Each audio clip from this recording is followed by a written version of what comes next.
What's going on, guys? Live TCG here. Today we're going to be talking about what not to do in a Pokemon card market boom. Okay, guys, so first thing not to do in a Pokemon card market boom is to pay double the retail price of any product. Whatever you do, even if they have it at your local store, anything like that, the last thing you want to do is go buy a $50 ETB for $120 and pull absolutely nothing. There's literally no worse feeling in the world than, doing that and then getting absolutely nothing, walking out of the store and throwing everything out because it was all common cards. Now, we've all been there. Me, Champion's Path, everybody knows that's kind of when 2020 happened. The whole market was going crazy. Logan Paul was going crazy. Everybody was losing their minds. I remember buying a whole entire case of Champion's Path at retail. Got very lucky from an online vendor, and I opened the whole entire case, all of the ETBs, no Charizard, absolutely nothing. And at the time, they were probably worth $100 to $120 an ETB. Could have been a quick flip, some nice money, but no, I opened all of the ETBs and did not pull the Charizard. And then I continued to buy more ETBs at market price, and eventually I did pull a Charizard at way too much money, so don't do that.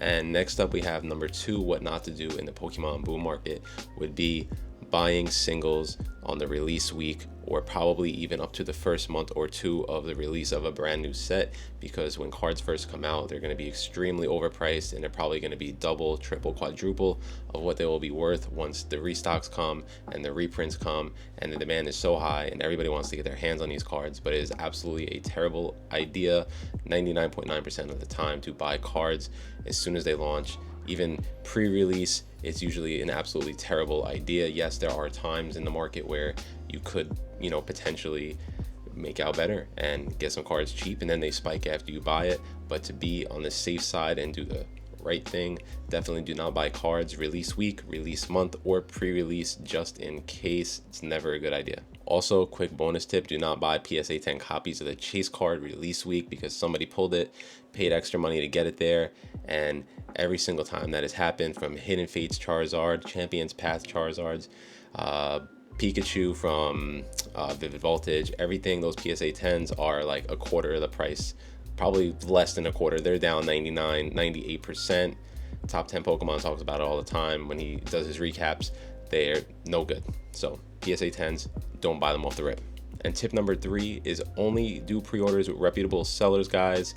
Don't go to any random websites that you never heard of before, especially if they have under MSRP. That's a terrible idea. You want to go to somebody who is, a big face on YouTube, or everybody knows them. They're a big influencer. That's usually a good sign because they have their title on the line and their reputation. So the last thing they want to do is ruin their entire business and scam you by selling you product or not giving you product.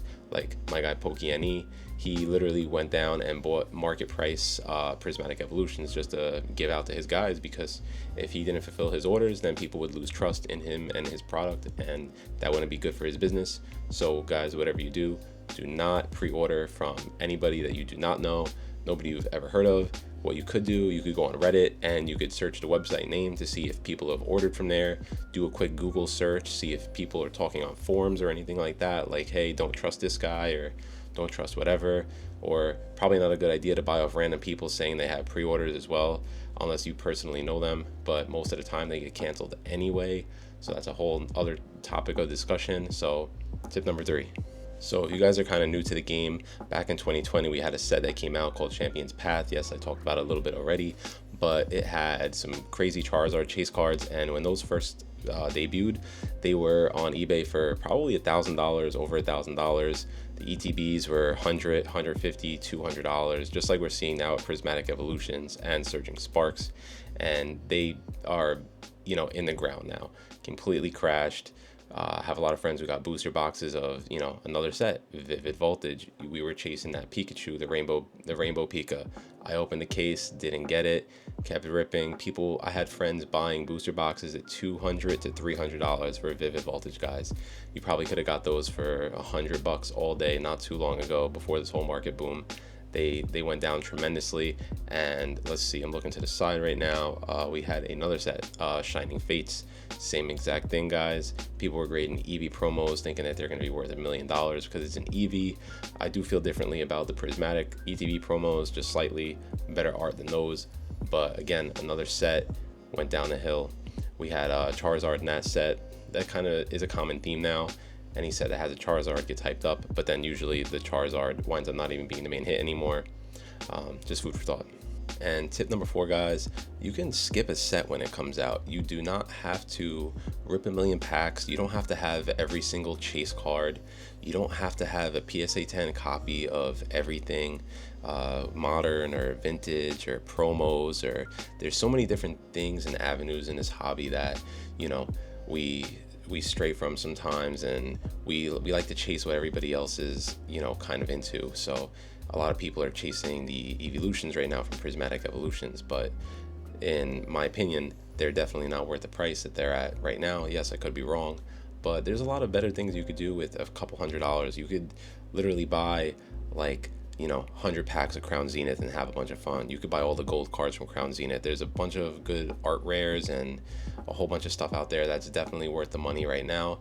And what's definitely not worth the money is paying $120 for an ETB with 9 booster packs. I'll tell you that right now. Also, quick bonus tip, if you guys are on platforms like Whatnot or Drip or even TikTok Shop Live, definitely don't go beyond your means with just ripping and buying packs back and forth, and, you know, doing bounties and all this crazy shenanigans they have going on where people are literally paying 5 to 10 times MSRP on booster packs. That's never a good idea. Majority of the time, you're not going to hit anything, and, you know, the money you're going to spend in the long run is definitely going to be a lot more than whatever you're going to receive, even if you win a prize or anything like that. That's just a quick tip, guys.